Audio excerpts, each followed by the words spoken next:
berpindah lagi ke arah dari Luffy. Kedatangan Luffy ke ruangannya membuat Shirahoshi takut dan senang. Namun setelah melihat Luffy adalah orang yang baik, dia tidak takut kepadanya. Dan itu terbukti dari Luffy yang menghentikan kapak yang dilemparkan oleh Dekken. Setelah melihat hal tersebut, Luffy bertanya-tanya tentang keadaan sebenarnya. Shirahoshi menjelaskan kalau Dekken memiliki dendam kepada dirinya, lantaran dahulu dia telah menolak lamarannya. Oleh sebab itu, Dekken dendam kepadanya. Di situasi itu, Luffy juga memberitahu tentang dunia luar. Alasannya agar Shirahoshi tidak bosan dan ingin pergi keluar. Saat Luffy sedikit memancing untuk pergi keluar, Shirahoshi memiliki tempat yang ingin dikunjungi, yaitu makam dari ibunya. Dan tempat itu terletak di hutan laut. Mengetahuinya, dia mengajak Shirahoshi ke tempat itu. Bahkan dia berjanji kalau dia akan melindunginya. Pada awalnya Shirahoshi menolaknya. Namun karena dia ingin pergi ke sana, dia pun menerima ajakannya. Dan bodohnya lagi untuk tidak ketahuan para penduduk,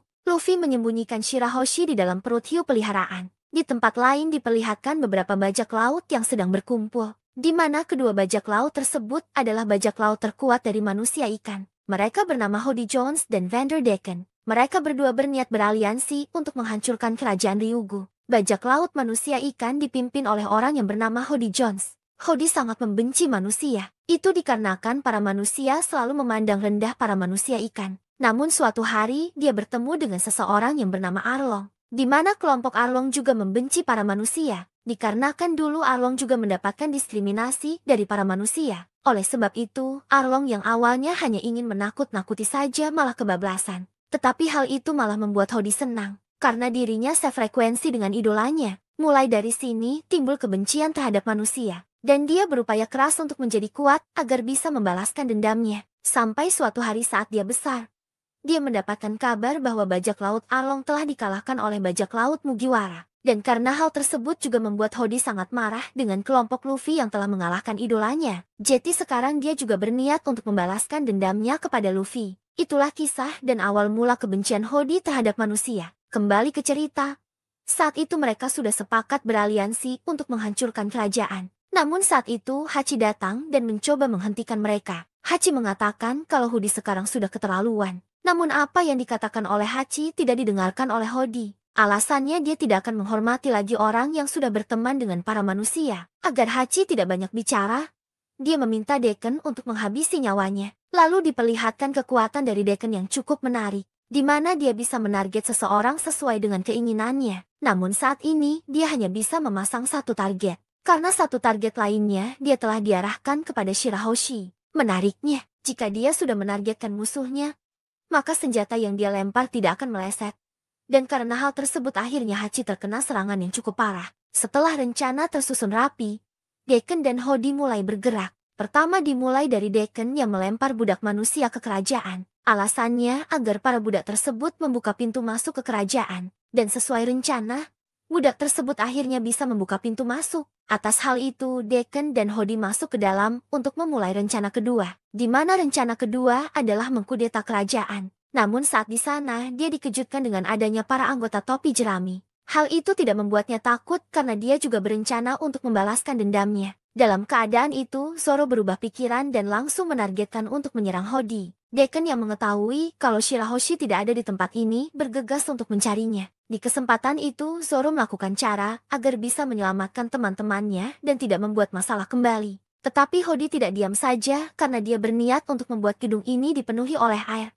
Di sini terungkap kalau Hody bukanlah orang yang kuat, namun dia bisa sekuat ini karena dia memakan pil yang bernama steroid, di mana pil itu bisa merubah kekuatan fisiknya berkali-kali lipat. Namun efek sampingnya adalah umur mereka akan menjadi pendek, dan karena hal tersebut, Zoro kesulitan melawannya. Tapi meski begitu Zoro bisa mengimbangi kekuatannya meski di dalam air sekalipun. Sementara Nami manfaatkan keriuhan tersebut untuk kabur bersama dengan Keimi. Tujuannya untuk meminta tolong. Sedangkan Usopp dan Brook tidak berguna di saat seperti ini. Jadi mereka hanya mengandalkan kekuatan dari Zoro. Di pertarungan yang sengit itu, Zoro akhirnya bisa menebas Hody hingga tidak berdaya. Tetapi hal itu tidak berhenti begitu saja, karena bawaan dari Hody juga memakan pil tersebut. Namun tampaknya Zoro masih bisa mengatasinya. Setelah semua itu, Zoro membebaskan pasukan kerajaan bersama dengan Neptune. Alasannya dia tidak bisa menjamin kalau mereka akan hidup. Di sisi lain Luffy dan Shirahoshi masih dalam perjalanan ke makam dari ibunya. Dan ternyata Robin dan Frankie juga berada di sana.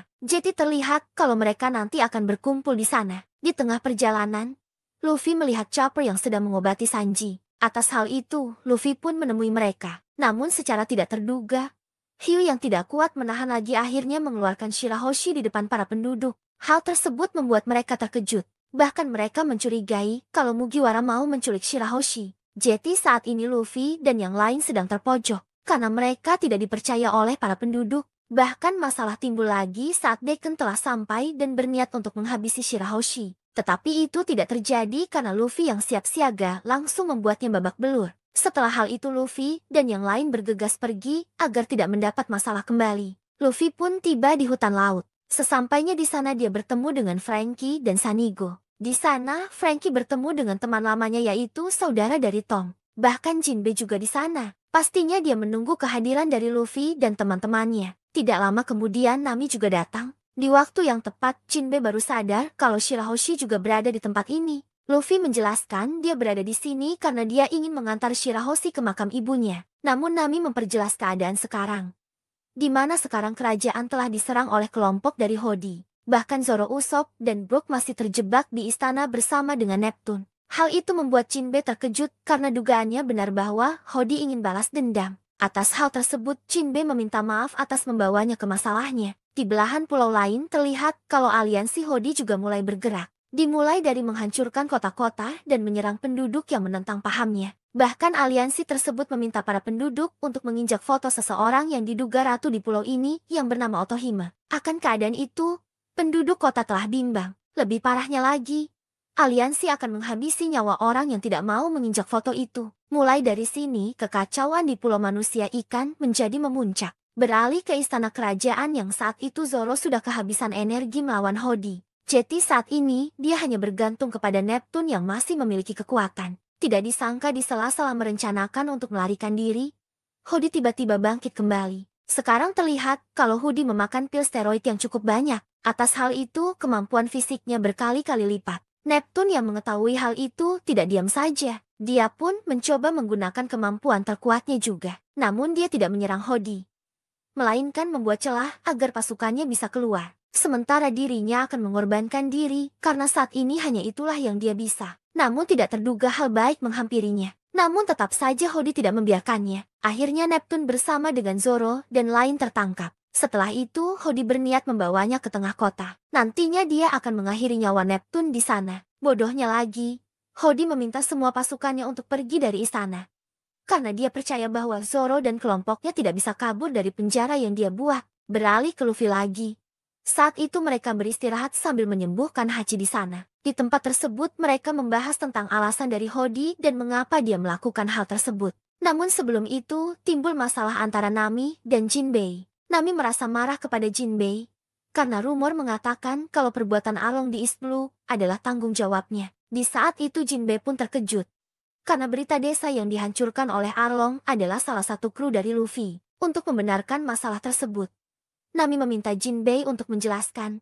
Dan apakah benar itu adalah tanggung jawabnya? Jinbei menjawab kalau itu adalah tanggung jawabnya. Namun sebelum itu Jinbei meminta Nami untuk mendengarkan cerita asal mula kebencian manusia ikan dan kemudian dari Arlong. Dahulu kala ada seorang pahlawan lahir di distrik manusia ikan. Pemuda itu adalah Fish Tiger. Di pulau ini Tiger dikenal sebagai orang baik dan bijaksana. Bahkan bukan tempat kelahiran saja yang menghormatinya, melainkan seluruh penduduk termasuk Raja Neptune. Selain itu, Tiger juga adalah pemimpin dari distrik manusia ikan. Lantaran di sana hanya dialah orang terkuat. Bahkan Jinbei dan Arlong juga menghormatinya sebagai pemimpin. Namun suatu hari Tiger pergi untuk berpetualang. Tujuannya sangat mulia.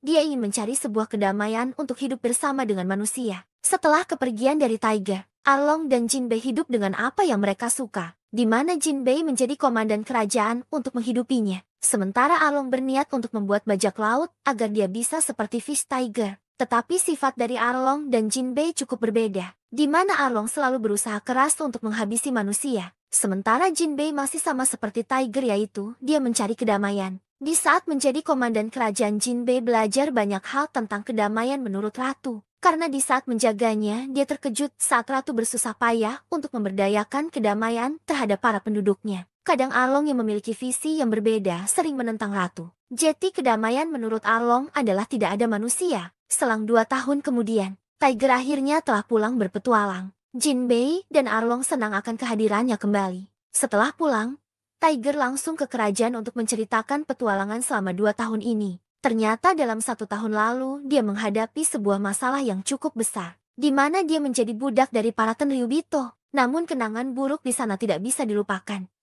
Karena saat di sana dirinya diperlakukan seperti di neraka. Neptune dan Otohime yang mendengar hal tersebut sangat terkejut. Karena sebelumnya dia berharap bahwa dengan Tiger berpetualang, manusia ikan tidak dibenci lagi oleh manusia. Kabar buruknya lagi, Tiger meminta satu permintaan, yang mana dia akan menghancurkan pelelangan agar para budak manusia ikan di sana bebas. Alasannya dia paham jelas kekejaman dari Tenryubito. Oleh sebab itu dia akan membebaskannya. Neptune dan Ratu yang saat itu tidak bisa menghentikan amarahnya pun mengizinkannya. Singkat cerita, Tiger telah membebaskan para budak tersebut. Bahkan buah bersaudara dulu bisa terlepas juga karena Tiger. Setelah terlepas, Tiger membentuk sebuah bajak laut yang bernama Matahari. Dia membentuk bajak laut itu dengan tujuan agar para budak tidak mengingat masa-masa menjadi budak. Tiger juga menindas tato budak menjadi simbol matahari. Setelah kekacauan yang dibuat oleh Tiger, dia menjadi ancaman besar bagi para angkatan laut. Kabar tersebut juga sampai ke manusia ikan. Meskipun hal tersebut adalah kabar buruk, tetapi para penduduk tetap mendukung Tiger. Karena apa yang dilakukan Tiger adalah keadilan. Otohime yang mendengar hal itu juga turut senang. Bahkan tekadnya sekarang untuk mencari kedamaian juga bertambah. Suatu hari Jinbei dan Arlong juga bergabung ke bajak laut Matahari. Alasan mereka adalah ingin mendukung apa yang dilakukan oleh Tiger. Namun dalam sisi Arlong, dia hanya mengikuti Tiger agar bisa membalaskan dendamnya. Cerita akan menjadi semakin menegangkan mulai dari sini. Bajak laut Matahari kini sudah menjadi incaran utama dari pemerintahan. Seiring berpetualang menjadi tidak laut, Tiger selalu mengatakan kepada krunya untuk tidak menghabisi nyawa manusia. Karena jika itu terjadi, maka kita juga sama seperti mereka. Di awal, perkataan Tiger selalu dijaga dengan baik. Namun suatu hari kemarahan Arlong yang meluap membuatnya tidak bisa melihat kebenaran. Alhasil dia melanggar dan menghabisi nyawa manusia. Tetapi anehnya Tiger tidak memarahi Arlong. Karena dia juga tidak tahu apakah cara yang dia lakukan saat ini adalah sebuah hal baik. Bahkan dia berkata kepada Jinbei kalau dia takut dengan dirinya sendiri. Alasannya dia juga sama seperti Arlong. Dia juga sudah tidak bisa menahan amarahnya. Tapi kemarahannya terhenti setelah mendengar perkataan dari Otohime, bahwa suatu saat ada seseorang yang bisa menyatukan kedamaian antara manusia ikan dan manusia. Jinbei yang tahu hal itu sangat terkejut. Dan baru kali ini dia menyadari apa perkataan dari Otohime dahulu. Di kerajaan Otohime masih memberdayakan untuk mendukung rencananya berdamai dengan manusia, yaitu dengan cara meminta tanda tangan dari semua para penduduknya. Dan nanti jika surat itu terkumpul, dia akan pergi ke dunia atas untuk berdiskusi dengan para atasan dunia. Namun ternyata sulit untuk meyakinkan para penduduk akan hal itu, dikarenakan para penduduk masih membenci manusia. Namun di sini Otohime tidak menyerah, bahkan dia juga mengajari anak-anak dengan apa yang terjadi di dunia atas. Jadi tekad dari Otohime sangatlah besar, dan usahanya pun membuahkan hasil. Namun itu masih jauh dari harapan. Karena dia harus mengumpulkan 70% suara dari penduduk manusia ikan. Sekarang dia hanya mendapatkan 1% saja. Padahal waktu yang digunakan adalah 5 tahun lamanya. Meski begitu dia tidak menyerah. Berpindah lagi ke arah dari bajak laut Matahari. Di tengah perjalanannya, sahabat Tiger meminta bantuan untuk mengantar seorang anak perempuan. Diduga anak tersebut juga adalah seorang budak. Pada awalnya terjadi pertentangan tentang anak perempuan tersebut, karena anak itu adalah manusia. Tetapi akhirnya Tiger membawanya ke kapalnya, lalu diperlihatkan hal yang sangat canggung, di mana anak tersebut berperilaku aneh, yang mana dia tiba-tiba bersih-bersih dan mengatakan jangan habisi nyawaku. Saat itu ada salah satu orang yang bernama Aladin memahami situasinya, bahwa anak itu berperilaku seperti itu karena dia tidak mempercayai siapapun. Dan trauma itu bisa terjadi saat dia menjadi budak dahulu. Bahkan Aladin berprasangka kalau anak itu telah mengalami masa sulit. Tiger pun membuang senjatanya ke laut. Lalu dengan penjelasan dari Aladin mereka mulai iba kepadanya. Beruntung Aci bisa menenangkan kondisi saat itu. Namun di sela-sela kesenangan itu Arlong masih tidak terima dengan manusia itu. Karena menurutnya kedamaian adalah tidak ada manusia. Setelah semua terlihat akrab dengan anak perempuan tersebut, Tiger memberi nama anak itu dengan nama Koala. Dia juga meminta semuanya untuk mengajarkan cara membaca dan bersenang-senang, agar Koala tidak mengingat masa lalu yang kelam tersebut. Dan mulai dari situ Tiger memiliki sebuah harapan, bahwa dengan adanya Koala maka kebencian krunya terhadap manusia bisa berkurang. Tetapi masih ada timbul masalah, di mana sesaat mereka berlabuh mencari makan, mereka selalu dianggap menakutkan bagi para manusia. Lalu Tiger yang memiliki sebuah ide, memberitahu semua krunya untuk akrab juga dengan manusia di sekitar koala saja, yaitu dengan cara mengenal mereka dan mereka juga mengenal kita. Dan jika mereka memahami, maka apa yang akan ditakutkan lagi? Pulau demi pulau mereka lewati sambil bergembira, karena saat ini mereka sudah terbiasa dengan para manusia. Sampai suatu ketika, akhirnya mereka sampai di desa dari koala. Waktu itu Tiger yang akan mengantarnya sendirian, karena dia tidak mau para manusia takut jika beramai-ramai. Apalagi sekarang bajak lautnya sudah terkenal. Sebelum berpisah dengan Tiger, Koala mengucapkan terima kasih sebanyak-banyaknya. Bahkan nanti dia akan menceritakan kalau manusia ikan masih ada yang baik. Hal itu membuat Tiger terkejut karena mimpinya sebentar lagi akan terwujud. Tetapi ternyata kebahagiaan itu berlangsung singkat, karena tiba-tiba pada penduduk memanggil angkatan laut. Tiger yang sendirian pun tidak bisa apa-apa. Alhasil dia dibuat terpojok. Namun beruntungnya Jinbe datang dan membantunya. Sementara Arlong dan sisanya mengatasi kepungan dari angkatan laut. Setelah pertempuran itu berakhir, Tiger kehilangan banyak darah. Kabar buruknya dia tidak menerima darah dari para manusia. Meski begitu saat itu, dia masih memegang teguh mimpinya. Dan untuk tidak membuat kebencian terulang, Tiger meminta semua krunya untuk tidak memberitahukan kejadian ini kepada pulau manusia ikan. Akhirnya Tiger kehilangan nyawanya dengan tragis. Jinbe yang melihat hal itu tidak bisa apa-apa. Namun mulai dari sini, Jinbe akan meneruskan tekad dari Tiger. Sementara Arlong yang tidak bisa menahan amarah langsung pergi sendirian untuk menghapus semua angkatan laut. Dan secara tidak terduga, di sana ada Kizaru. Dia pun malah ditangkap. Jinbe yang mengetahuinya tidak bisa melakukan apa-apa. Arlong juga memberitahukan semua kejadian dari kematian Tiger. Dan lebih parahnya, Arlong membuat kebohongan bahwa manusia tidak mau memberikan darahnya kepada manusia ikan. Alasan Arlong adalah dia ingin manusia ikan tetap membenci para manusia apapun yang terjadi. Jinbe yang tahu hal tersebut tidak bisa berbuat apa-apa lagi. Dan sekarang dia akan menggantikan kepemimpinan dari Tiger untuk melanjutkan perjalanannya. Sampai suatu ketika dia ditawari oleh pemerintah untuk menjadi Shichibukai. Awalnya dia menolaknya. Namun dia akan memanfaatkan jabatan tersebut agar manusia ikan tidak diburu oleh pemerintah lagi. Dia juga membebaskan Arlong dengan menjadi Shichibukai. Dan yang paling penting adalah dia bisa menjadi penghubung antara manusia ikan dan manusia. Jadi dengan adanya hal tersebut, dia akan menerima keuntungan yang besar. Meskipun dia tahu dia akan mengorbankan harga dirinya dengan bekerja sama dengan orang yang menghabisi nyawa Tiger. Dan meski Arlong telah dibebaskan, dia masih tidak terima dengan Jinbe yang menjadi Shichibukai. Bahkan kebencian dari Arlong semakin menjadi jeti. Alhasil dia membuat bajak lautnya sendiri. Dan saat itu, bajak laut matahari telah terpecah menjadi beberapa bagian. Sementara Jinbei akan tinggal sementara waktu di pulau manusia ikan sambil menjaga peninggalan dari Tiger. Mulai dari sini, dia tidak tahu apa yang dilakukan oleh Arlong di luar sana. Karena bisa jadi Arlong telah memanipulasinya. Itulah kisah dari terbentuknya dan berpisahnya bajak laut matahari. Berlanjut ke cerita dari Otohime. Sesaat kabar dari Tiger telah mati dihabisi nyawanya oleh manusia. Para penduduk mengambil kembali suaranya.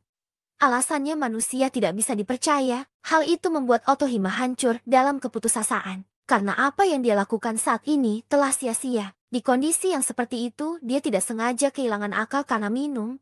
Secara tidak terduga, dia mengeluarkan semua unek-uneknya kepada para penduduk bahwa dia ingin kedamaian itu terjadi. Semua orang yang mendengar curahan hati dari Otohime tergugah. Tapi itu hanya sebagian saja. Lalu cerita berlanjut saat tiba-tiba ada kapal dari Tenryubito ke pulau ini. Namun tampaknya kapal itu mendarat dengan kondisi yang rusak.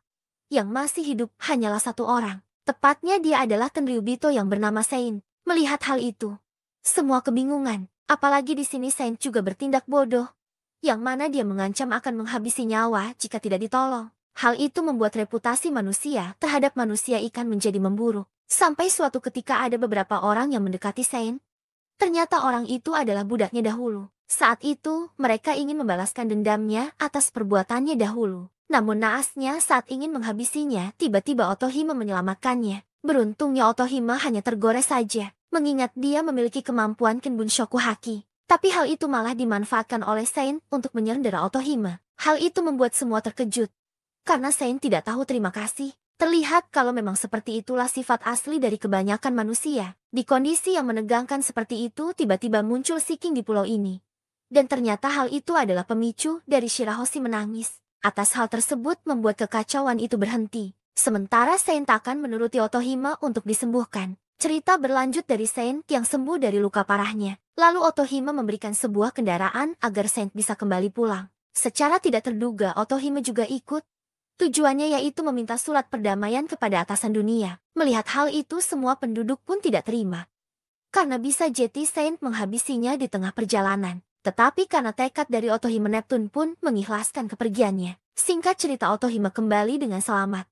Kabar baiknya dia mendapatkan surat perdamaian itu. Namun dengan satu syarat yaitu dia harus mendapatkan 80% suara dari penduduknya. Setelah tiba kembali, Otohime bercerita kepada ketiga pangeran. Dan dia meminta janji kepada ketiga pangeran untuk menjaga Shirahoshi. Karena Shirahoshi adalah duyung legenda. Yang konon katanya duyung legenda itu bisa berbicara dengan para raja laut. Bisa disimpulkan kalau Shirahoshi memiliki kemampuan yang sangat hebat. Bahkan kekuatan itu juga bisa dibuat kebaikan dan keburukan. Kabar baiknya kekuatan itu juga bisa digunakan untuk menjadi jembatan agar manusia ikan bisa berdamai dengan manusia. Keesokan harinya sekali lagi Otohime berpidato untuk kedamaian. Dan secara tidak terduga semua telah mempercayainya. Bahkan dia mendapatkan suara yang melebihi kuota. Di kesenangan itu tidak disangka ada yang membakar surat tersebut.